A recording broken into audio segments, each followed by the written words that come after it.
Hello students, ये मेरे class 11 economics का फाइनल पार्ट यानी पार्ट 4 है। इससे पहले मैं पार्ट 3 अपलोड कर चुका हूं। तो आज हम इस फाइनल पार्ट में क्या देखेंगे, जो हमने लास्ट टॉपिक किया था लास्ट पार्ट में, प्रोडक्शन पॉसिबिलिटी ऑफ कर्व, जिसका मैंने आपको शेड्यूल और क्या बना के दिखाया था, ग्राफ बना के दिखाया था।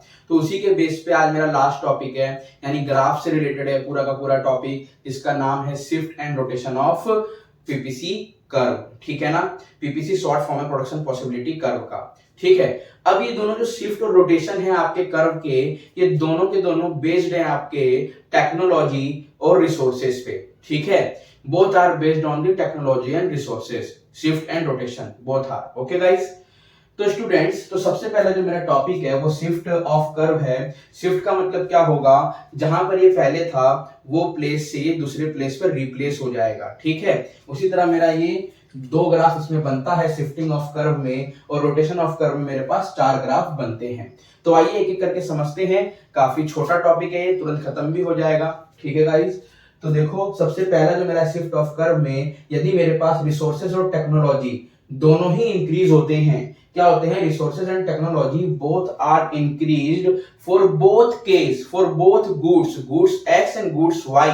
ठीक है, यदि मेरे जो रिसोर्सेज और टेक्नोलॉजी हैं वो मेरे गुड एक्स के लिए और गुड वाई के लिए, दोनों के लिए मैं अगर इंक्रीज कर देता हूं, तो जो मेरा शिफ्ट ऑफ कर्व है वो अपवर्ड हो जाता है। किधर चला जाता है, ऊपर की तरफ चला जाता है। यानी जो मेरा पहले पीपी कर्व था वो मेरा P1 हो जाता है। ठीक है गाइस, ठीक है स्टूडेंट्स।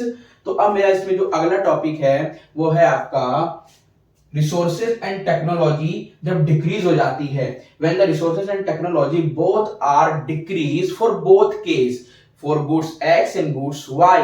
तो देखो इस केस में क्या होगा, डाउनवर्ड शिफ्ट हो जाएगा आपका ग्राफ। ठीक है, यानी आपका जो पहले अपवर्ड शिफ्ट हो रहा था, इस केस में क्या होगा, आपका डाउनवर्ड हो जाएगा, यानी नीचे की तरफ आ जाएगा। पी से P1 शिफ्ट हो जाएगा। ओके स्टूडेंट्स, अब मेरा क्या है, रोटेशन ऑफ कर्व है। ठीक है, रोटेशन ऑफ कर्व में आपके 4 टाइप्स ऑफ ग्राफ क्रिएट होते हैं, बनते हैं।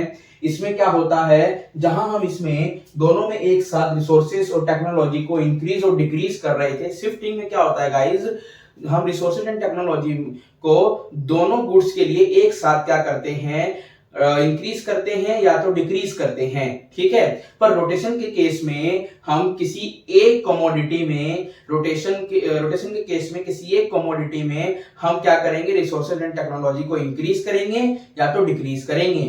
तो देखो आपका यहाँ पर जो पहला पॉइंट है, resources and technology increase in x goods. X goods में क्या हो रहा है, इंक्रीज हो रहा है आपका रिसोर्सेज एंड टेक्नोलॉजी, सिर्फ एक्स गुड्स में इंक्रीज हो रहा है। तो क्या होगा, आपका जो ये नॉर्मल ग्राफ है, इससे ये एक्स की तरफ आगे की ओर शिफ्ट हो जाएगा, यानी राइटवर्ड शिफ्ट हो जाएगा। इसको हम क्या बोलते हैं, रोटेशन ऑफ कर्व बोलते हैं। किधर रोटेट हो गया किधर रोटेट हुआ है, राइटवर्ड रोटेट हुआ है ना, तो इसको हम क्या बोलेंगे, resources and technology increasing x goods. ठीक है, इसी तरह आपका यहां पर क्या है, resources and technology decreasing x goods.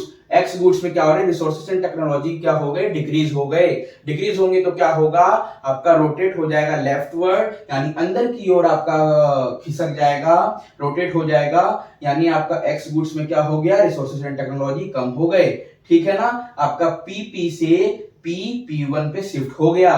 क्या आपका resources and technology decreasing x goods, जो आपका ग्राफ है वो P से P1 पे शिफ्ट हो गया। ठीक है, रोटेट हो गया। अब यहाँ पे आपका जो थर्ड पॉइंट है वो क्या है, resource and technology increasing Y goods. इस केस में भी क्या होगा, या तो राइटवर्ड रोटेट होगा या तो लेफ्टवर्ड होगा। राइटवर्ड कब होगा स्टूडेंट्स, ये आपका राइटवर्ड होगा जब रिसोर्सेज एंड टेक्नोलॉजी इंक्रीज होंगे, और डिक्रीज के केस में क्या हो जाएगा, लेफ्टवर्ड हो जाएगा। ठीक है, तो इस केस में भी आपका क्या होगा, आपका y के केस में P से P1 शिफ्ट हो जाएगा आपका ग्राफ, और इस केस में P से P1 शिफ्ट हो जाएगा। यानी इसमें ऊपर की तरफ P1 जाएगा, इसमें नीचे की तरफ आपका P1 शिफ्ट होगा। ठीक है गाइज, इसका आप स्क्रीनशॉट ले लो, काफी आसान और छोटा टॉपिक है ये।